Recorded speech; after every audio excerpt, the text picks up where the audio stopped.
Bismillahirrahmanirrahim. Assalamualaikum warahmatullahi wabarakatuh. Waalaikumsalam warahmatullahi wabarakatuh. Mitra-mitra PT BES, hari ini kami kehadiran tamu yang sangat luar biasa, spesial tentunya. Di depan saya ada salah satu dari tim konsultan Eco Farming. Beliau adalah Bapak Jamaluddin Al-Afghani. Selamat datang Pak Jamal. Terima kasih. Di kantor PT BES. Beliau selaku Widya Suara bidang pertanian organik di Kementerian Pertanian. Kemudian beliau juga asesor pertanian organik Lembaga Sertifikasi Profesi Pertanian Kementerian Pertanian. Ya.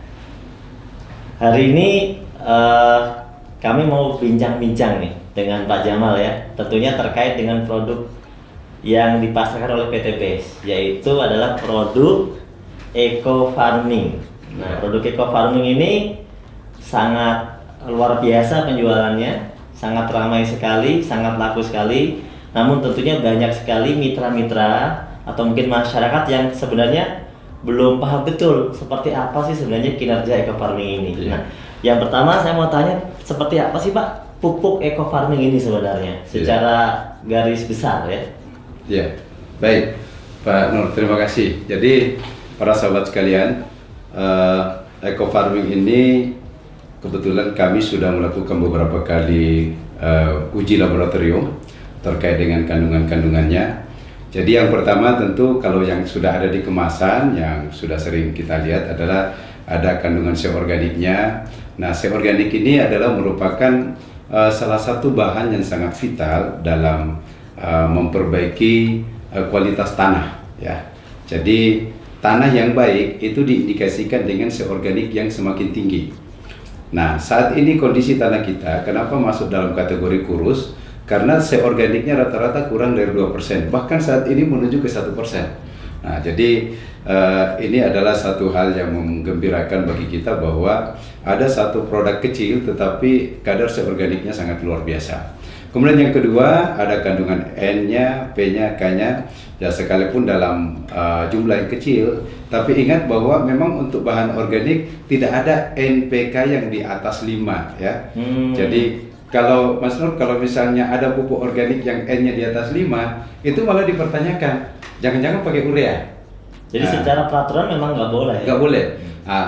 Meskipun di Kementerian Pertanian kita membolehkan N itu sampai di angka 6, tetapi kalau bicara di sertifikasi, rata-rata lembaga sertifikasi organik akan mencari ada apa sebenarnya kenapa sampai di atas 5, dan pada akhirnya rata-rata mereka tidak merekomendasikan bahwa itu produk organik.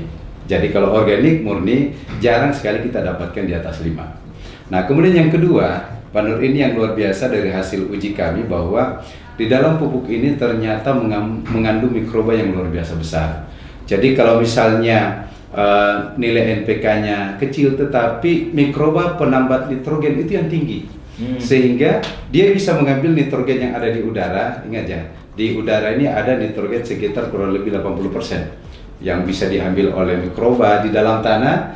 Mereka juga mikroba-mikroba ini, kalau bahasanya kepala badan kami kemarin mengatakan bahwa mikroba ini ibaratnya adalah pasukan khusus.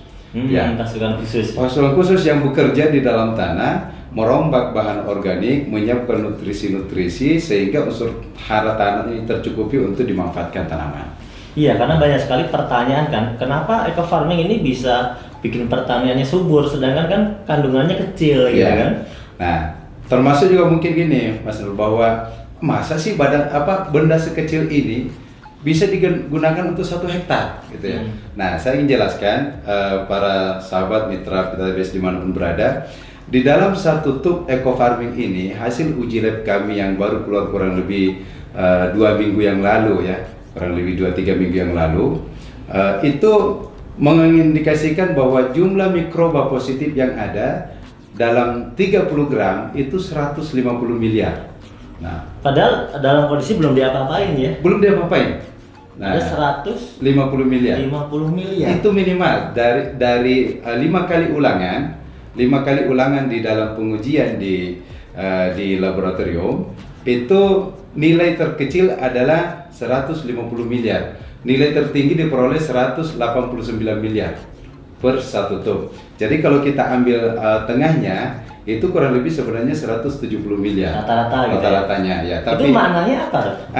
maknanya begini, dengan mikroba yang dalam jumlah yang besar itu ketika kita aplikasikan ke tanah sebenarnya tidak perlu langkah awal tidak perlu sebenarnya kita lakukan pengembangbiakan lagi, fermentasi gitu ya. Itu yang pertama. Yang kedua, ketika kita aplikasikan ke tanah di dalam satu kali aplikasi, misalnya kemarin saya membuat sebuah catatan kecil bagaimana kita breakdown di dalam dalam 1000 ml itu ada 150 miliar misalnya. Nah, artinya setiap 100 ml itu ada kurang lebih 15 miliar. Nah, jadi dalam 50 ml itu ada 7,5 ada sekitar 75 miliar ya, ada sekitar 7,5 miliar maksud saya. Ada sekitar 7,5 miliar dalam satu tangki. Dalam satu tangki yang dicampur dengan, yang dicampur dengan 15 liter air. Nah, ini artinya apa? Mikroba yang begitu banyak ketika kita aplikasikan, ini pertama ketika dia turun ke tanah, mereka akan berkolaborasi untuk memperbaiki kualitas tanah. Dan mereka ini karena jenisnya banyak, penambah nitrogen, ada pembuka stomata. Nah ini yang unik lagi, pembuka stomata, Mas Nur. Apa fungsinya pembuka stomata? Stomata itu kan ada waktu-waktu terbuka secara alami. Ya, sampai jam 10-an. Ya, nah tetapi dengan menggunakan eco farming ini, ada mikroba yang kerjanya memang membuka stomata di luar jamnya. Jadi bisa bertambah lama gitu terbukanya. Ya. Nah sehingga kenapa kemudian teman-teman misalnya di sawit ya, tadi kita dengarkan ada tamu dari Bengkulu mengatakan ada petani yang mengaplikasikan baru sekali, tadinya daunnya itu nggak bisa terbuka untuk keluar sawitnya, baru sekali aplikasi ternyata udah pada keluar setelah 28 hari. Nah, akhirnya mereka mengatakan, wah ini baru kali ini saya pakai pupuk yang bisa membuka daun secepat itu. Nah kenapa itu bisa terjadi? Karena kerja mikroba. Nah, sebenarnya di dalam eco farming ini ada mikroba apa aja Pak yang sudah diteliti? Kita kemarin itu baru kurang lebih sekitar 8. Jadi ada mikroba aerob. Mikroba aerob ini sangat bagus untuk memperbaiki kualitas tanah, kualitas air ya. Sehingga kalau misalnya ada lahan-lahan yang kondisi airnya kurang bagus, nah itu bisa diperbaiki dengan mikroba aerob.